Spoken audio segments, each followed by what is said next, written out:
సాయిరామ్. సమర్థ సద్గురు సాయినాథ్ మహారాజ్ కి జై. ముందుగా మన సాయి కుటుంబ సభ్యులందరికీ నమస్కారం అండి. అందరూ కూడా సుఖంగా, సంతోషంగా, ఆరోగ్యంగా బాగుండాలని మనస్ఫూర్తిగా కోరుకుంటూ ఈరోజు వీడియో మొదలు పెడుతున్నాను.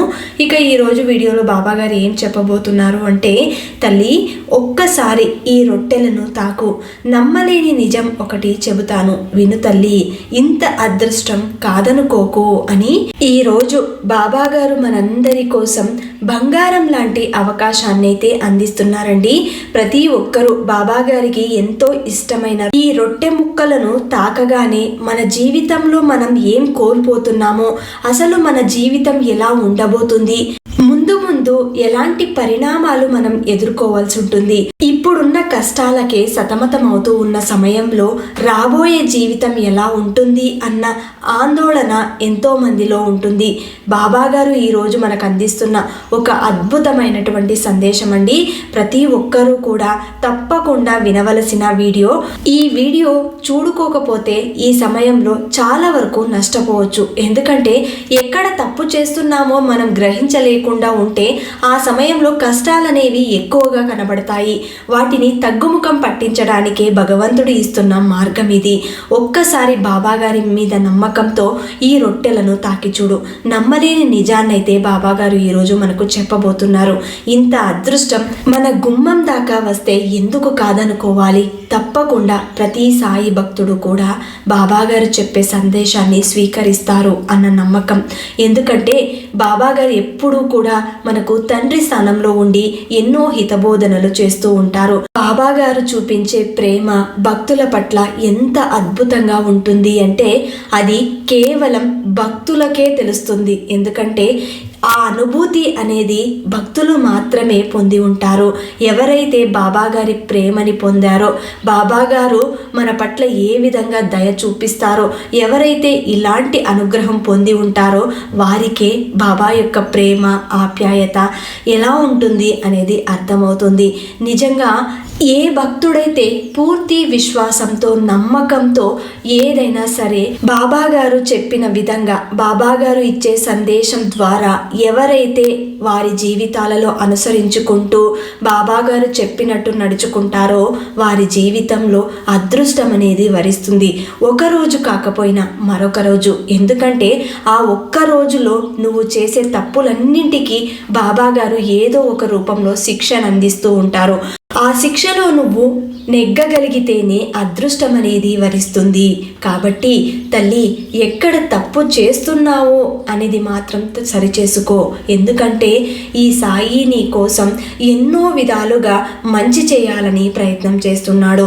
నీ చుట్టూనే తిరుగుతున్నాడు. ఎందుకంటే నువ్వు నా బిడ్డవి కాబట్టి, నన్నే నమ్ముకున్నావు కాబట్టి, నా కోసమే ప్రతి క్షణం నా నామంతో జపిస్తూ అనుక్షణం నన్నే స్మరిస్తున్నావు. దానికోసమే నీ కుటుంబం బాగుండాలని, నీ జీవితం బాగుండాలని, ఎలాంటి సమస్యలు ఉండకూడదు, ఇవన్నీ దూరం చెయ్యాలి అన్న ఆశతోటే నీకు ఈ ఉపాయాన్ని అందిస్తున్నాను. చక్కగా దీనిని అర్థం చేసుకొని నువ్వు ఎక్కడ తప్పు చేస్తున్నావో గ్రహించి ఆ తప్పుని నువ్వు సరిచేసుకోగలిగితే నీ అంత అదృష్టవంతురాలు ఇంకెవ్వరూ ఉండరు తల్లి. కాబట్టి నువ్వు నా బిడ్డవి, అర్థం చేసుకుంటావు అన్న ఆశతోటి చెబుతున్నాను.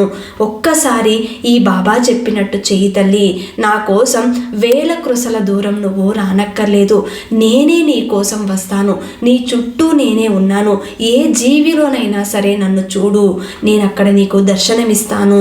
తల్లి, ఇంకా నీకు నమ్మకం కలగలేదా? ఈ సాయి కోసమే ఎదురు చూస్తున్నావు కదూ. ప్రతి గురువారం నీ ఇంట్లో నేను అడుగు పెడుతున్నాను. నువ్వు నన్ను గమనిస్తున్నావా? నువ్వు పెట్టే నైవేద్యం తిని వెళుతున్నాను, అది చూస్తున్నావా తల్లి? ప్రతి ఒక్కరి ఇళ్లకు నేను వెళుతున్నాను. ఎవరైతే నా కోసం ఎదురు చూస్తూ నా పూజలు నిర్వహిస్తూ నా నామం జపిస్తారో అలాంటి వారి ఇళ్లకు పిలవకపోయినా సరే వెంటనే వెళ్ళి కూర్చుంటాను. వారి బాధలన్నీ వింటాను. వారి సమస్యలు తీర్చడానికి ఏదో ఒక మార్గం ఆలోచించి వారికి ఉపాయాన్ని అందిస్తాను. తల్లి, నీ కష్టం వచ్చినప్పుడు వాళ్ళు చెప్పారు, వీళ్ళు చెప్పారు అని వినకుండా నీ బాధని నువ్వు ఒక్కసారి ఆలోచించు. అసలు ఆ బాధ ఎలా పుట్టింది? దేనికోసం మదన పడుతున్నావు? నీకు డబ్బు సమస్య ఉంటే ఆ డబ్బును ఎలా సంపాదించుకోవాలి? ఈ కలియుగంలో నువ్వు డబ్బు సంపాదించాలంటే ఎన్నో మార్గాలు ఉన్నాయి. కేవలం జాబ్ కోసమే అంటే ఉద్యోగం కోసమే నువ్వు ప్రయత్నం చేయనక్కర్లేదు. నువ్వు అనుకుంటే ఏదైనా సాధించవచ్చు. ఒక వ్యాపారం కానీ లేదా ఇంకేదైనా పని చేసుకోవాలని నీ మనసుకు అనిపిస్తే ఆ విధంగానే ప్రయత్నం చెయ్యి. ఏది చేసినా కూడా చిన్నగా మొదలుపెట్టు. అందులో నీకు మంచి డబ్బులు సంపాదించడానికి అవకాశం దక్కుతుంది. తల్లి, ఎప్పుడూ కూడా ఎదుటివారి ఎదుగుదలను చూసి బాధపడకూడదు. వాళ్ళు బాగున్నప్పుడు మనం సంతోషంగా భావించాలి. మన మనసుకి ఆహ్లాదంగా అనిపించాలి. వాళ్ళు బాగున్నారు అని సంతృప్తి చెందాలి. అంతేకాని మనకు భగవంతుడు ఇచ్చిన దానితో తృప్తి చెందాలి. ఎప్పుడూ కూడా గాలిలో మేడలు కట్టడానికి ప్రయత్నం చేయవద్దు. జనుల తీరు ఎలా ఉంటుందో ఏంటో గమనించడానికి నీ బుద్ధి సరైన మార్గంలో ఉండాలి. కాబట్టి ఎలాంటి ఆలోచనలు పెట్టుకోకుండా మనస్సుని తేలికగా సంతోషంగా ఉంచుకోవడానికి ప్రయత్నం చెయ్యి. నీ మనస్సుని నువ్వే బాధ పెట్టాలని అనుకోవద్దు. ఎందుకంటే ఆ మనస్సు ఎంతో సున్నితమైనది. దానికి ఒక్కసారి అనారోగ్యం ఏర్పడింది అంటే దాని నుండి తప్పించుకోవడం చాలా కష్టం. అప్పుడు నువ్వు నీ భౌతిక దేహం కూడా అనారోగ్య పాలవుతుంది. నన్ను నీ హృదయంలో నిలుపుకున్నావు. ఈ భగవంతుణ్ణి, ఈ సాయిని నమ్ముకున్నావు కదా, నువ్వు నా బిడ్డవి, చెప్పినట్టు వింటావు. అందుకే నీ కోసమే ఈ చిన్న ఉపాయాన్ని తీసుకొచ్చాను. నువ్వు ఎప్పుడైనా ప్రమాదంలో ఉన్నాను అని నీకు అనిపించినప్పుడు, లేదంటే ఒక మంచి కార్యం నిర్విఘ్నంగా పూర్తి కావాలి అంటే, లేదు అంటే ఏదైనా ఒక పని మీద సంతోషకరమైన వార్తని తిరిగి ఇంటికి తీసుకురావాలని వెళుతున్నా, లేదా బిడ్డకు సంబంధం చూడాలి అని ఇంకొక ఇంటికి వెళుతున్నా కూడా ఆ సమయంలో ఆ బిడ్డకు మంచి జరగాలని, ఆ సంబంధం కుదరాలని నువ్వు చేసే ఈ చిన్న ప్రయత్నం ఎంతగానో ఉపయోగపడుతుంది. నువ్వు ఒక్కసారి ప్రయత్నం చేసి చూడు, నీ జీవితమే మారిపోతుంది. ఇది ఒక ఉద్యోగం కోసం కాదు, ఒక పెళ్లి కోసం కాదు. నువ్వు ఏ పని చేసినా అది మంచి పని అయి ఉండాలి. అలాంటి పని కోసం నువ్వు చేసే ఏ ప్రయత్నమైనా సరే నీకు విజయాన్ని తెచ్చిపెడుతుంది. తల్లి, నువ్వు బయటికి వెళ్ళేటప్పుడు ముందు నా నామాన్ని పలుకు. ఆ తర్వాత నా చిత్రపటం ముందు, ఒకవేళ నీ ఇంట్లో ఆ సమయానికి పూజ చేసి ఉంటే ఆ సమయంలో ఆ పూజా మందిరంలో ఖచ్చితంగా తులసి దళాన్ని ఉంచాలి. అంటే బాబాగారు ఏం చెప్పబోతున్నారంటే, మీరు ఏదైనా ఒక పని తలపెట్టినప్పుడు, అంటే మీరు బయటికి వెళుతూ ఉంటారు ఏదో ఒక మంచి కార్యం కోసం, లేదంటే మీకు సంతోషాన్ని తెచ్చే వార్త కోసం, లేదు అంటే ఉద్యోగం కోసం ఇంటర్వ్యూకి వెళుతుంటారు మీ పిల్లలు, లేదు అంటే ఒక కోరిక కోసం, అంటే ఏదో భూమి రిజిస్ట్రేషను, లేదంటే ఇల్లు కట్టుకోవాలని భూమి పూజ కోసమో, ఇంకేదైనా డబ్బుల సమస్య తీర్చుకోవడానికి బయటకు ఆ పని మీద వెళుతున్నారు అనుకోండి. ఇలాంటి పనుల కోసం మీరు ముందుగా ఏం చేయాలంటే, బాబాగారి చిత్రపటం ముందు మీ ఇంట్లో ఎలాగో దీపారాధన చేసి ఉంటారు. ఆ సమయంలో బాబాగారికి పూజలో తులసి దళాన్ని ఉంచాలి. అది బాబాగారి పాదాల దగ్గర ఉంచి మీరు పూజని చేసుకొని ఉండాలి. అంతేకాదు, బాబాగారి చిత్రపటానికి, శ్రీ ఆంజనేయ స్వామికి, ఆ తర్వాత శ్రీ మహావిష్ణువుకి అంటే శ్రీనివాసునికి, శ్రీమన్నారాయణుడికి మీరు ఖచ్చితంగా తులసి దళాన్ని సమర్పించండి. ఎవరైతే శ్రీనివాసుని భక్తులు ఉంటారో వారందరూ కూడా బాబాగారిని కూడా ఇష్టంగా ఆరాధిస్తారు. బాబాగారితో పాటు శ్రీనివాసునికి, ఆంజనేయ స్వామికి తప్పకుండా మీరు తులసి దళాన్ని సమర్పించాలి.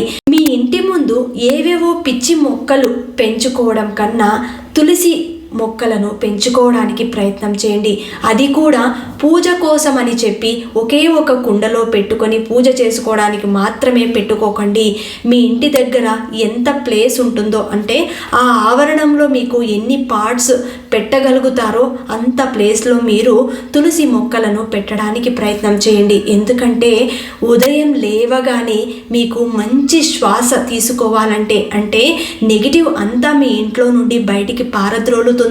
ఆ తులసి మొక్కలను మీరు ఉదయం లేవగానే చూడగానే చూడగానే మంచి ఆహ్లాదకరమైన వాతావరణం అనేది మీ చుట్టూ ఏర్పడుతుంది. అంతేకాదు ఈ తులసికి చాలా అద్భుతమైనటువంటి గుణాలు ఉన్నాయి. అవి ప్రత్యేకంగా మన హిందువులకు చెప్పనక్కర్లేదు. ఈ తులసి మొక్కలు మన సాంప్రదాయానికి చిహ్నం కాబట్టి ప్రతి ఒక్కరూ కూడా మీ ఇంటి దగ్గర ఒకటి కాదు, రెండు కాదు, ఎక్కువ కుండీలలో పెట్టుకోవడానికి ఈ తులసి మొక్కలను ప్రయత్నం చేయండి. అలా పెట్టుకోగలిగితే ప్రతి నిత్యం మీరు పూజ చేసే సమయంలో కొద్దిగా తెంపుకొని మీ పూజా మందిరంలో శ్రీనివాసునికి, బాబా గారికి, ఆంజనేయ స్వామికి పెట్టడానికి ప్రయత్నం చేయండి. ఇలా ప్రతి నిత్యం పెట్టండి. తప్పకుండా మీ ఇంట్లో కష్టాలు అనేవి తొలగిపోతాయి. అంతేకాదు మీ జీవితంలో ఎన్ని సమస్యలు, ఎన్ని అడ్డంకులు వచ్చినా వీటి నుండి ఈ నెగిటివ్ ఎనర్జీ, ఈ నకారాత్మక శక్తి అనేది బయటకు ఒక్కసారి వెళ్ళిపోతే పాజిటివ్ అనేది నింపుకుంటుంది. కాబట్టి జీవితంలో ఎదగాలి అంటే అన్నీ మనం చేసే మంచి పనులలోనే ఆధారపడింది. బాబా గారు ఏమంటున్నారంటే, ఈరోజు నా కోసం నా బిడ్డ నన్ను నమ్ముకొని రొట్టె ముక్కలను తాకింది. ఈ రొట్టె ముక్కలంటే నాకు ఎంతో ఇష్టం. కనీసం ఒక్క గురువారం అయినా సరే నా కోసం తయారు చేసి, తల్లి నీకు నీ ఇంటి చుట్టూ ఎక్కడైనా ఏ జీవి కనిపించినా కూడా నేనే అని భావించి రొట్టె ముక్కలను పెట్టు తల్లి అని బాబా గారు అంటున్నారండి. ఏ ప్రాణి అయితే ఆహారంతో అలమటిస్తూ మన కంటికి కనిపిస్తుందో మన చేతనైనంత సహాయాన్ని తప్పకుండా ఆ జీవికి అందించాలి. అందులో తప్పకుండా నేనుంటాను అని బాబా గారు ఈ సందేశాన్ని మనందరి కోసం అందిస్తున్నారండి. ఇవన్నీ కూడా బాబా గారు పెట్టే పరీక్షలు, ఆ దైవం మన కోసం నిర్ణయిస్తున్న పరీక్షలు. అందులో మనం నెగ్గగలిగితేనే ఈ కష్టాలన్నీ మనకు దూరం అవుతాయి అన్నది మనం అర్థం చేసుకోవాలి. మరి ఈరోజు ఇంత గొప్ప పరమార్థం ఉన్న సందేశం బాబా గారు అందించారు అంటే నిజంగా మన అదృష్టం. మరి ఇంత అదృష్టాన్ని ఎవ్వరూ కూడా కాదనుకోకుండా అందరికీ అందేలాగా షేర్ చేయండి, లైక్ చేయండి. ఇంకా ఎవరైనా కొత్తగా మన ఛానల్ని చూస్తున్న వాళ్ళు ఉంటే వెంటనే సబ్స్క్రైబ్ చేసుకొని సపోర్ట్ చేయండి ఫ్రెండ్స్. మళ్ళీ రేపటి వీడియోలో కలుసుకుందాం. అంతవరకు సెలవు. సర్వే జనా సుఖినో భవంతు. సర్వం శ్రీ సాయినాథార్పణమస్తు.